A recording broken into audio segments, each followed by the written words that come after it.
Hello guys, आज हम बनाने वाले चोको इडली केक। उसके लिए हमने चाहिए आधा कप सूजी, आधा कप दही। इसके बाद हमने मिर्च।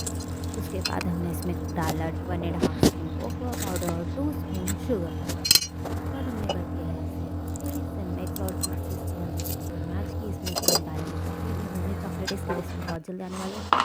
उसके बाद हमने अपने पैन को ग्रीस कर लेंगे और फिर हम अपना सारा चॉको इडली पैन में डालने वाले हैं। तीनों डाल देंगे। उसके बाद हम इसमें थोड़ा सा दूध डालेंगे और इनको रिएक्ट होने देंगे। उसके बाद हम इसे फिर मिक्स करके रखेंगे स्टीम में।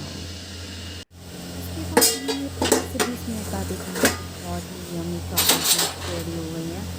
तो अब हम इसे निकाल लेंगे एंड